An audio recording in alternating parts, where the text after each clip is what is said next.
Okay, so we finished section 3.1. Now we want to talk about section 3.2 called Measures of Variability. So let's discuss an example that will illustrate the issue that we're trying to deal with. So suppose that you are an aspirin manufacturer and you are manufacturing aspirin for hospitals, and so you have to send them big boxes of aspirin. And let's suppose you're going to send boxes, and each box should contain 10,000 aspirin in it. And you have a machine that at the end of the process, you have to put it into the boxes, and you have a machine that does it. It drops the aspirin in, and they go into the boxes. And there's a conveyor belt, and so each box is supposed to end up with 10,000 aspirin. But your machine breaks, and you're working for this company, and your boss says, well, we have to find a new machine, and I want you to go and search for it and find us a good new machine. So you do some research, and you find two candidates. We'll call them candidate A and candidate B. And so you find these, and you decide, okay, I better go and check them. So you drive out to the location where they're producing candidate A, and you ask them if you can do a test, and they say okay. And so you do a test, and what you find is that the first box has 99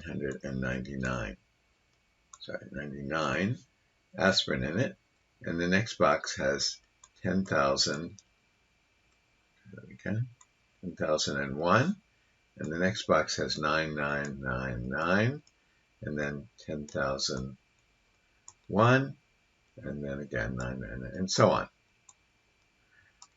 So that's what happens. And this A, the cost of this machine is $1 million.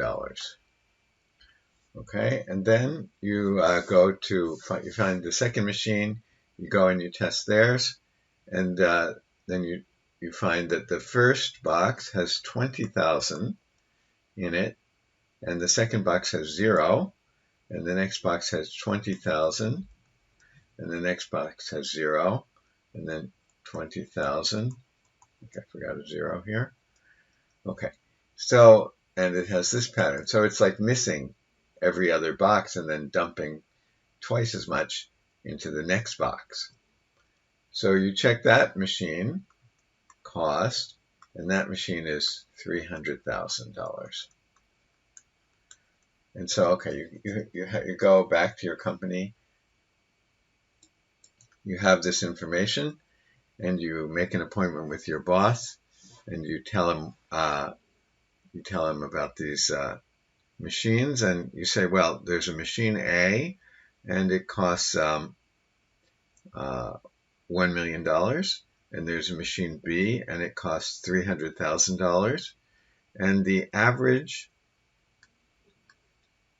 for machine A, in terms of the number of aspirin that go into each box, is what? If you look at the average of this, I think we can see that it's going to be 10,000. You tell him that, and then you say, okay, and then the average for machine B, why did that happen? The average for machine B is, and what's the average here? Of course, that's also 10,000. So you report these facts to him, and then suddenly his phone rings. He has to answer the phone, so he says, okay, please, please leave. I have to take this important call. So you leave. And then about 3 weeks later, you get a little pink slip,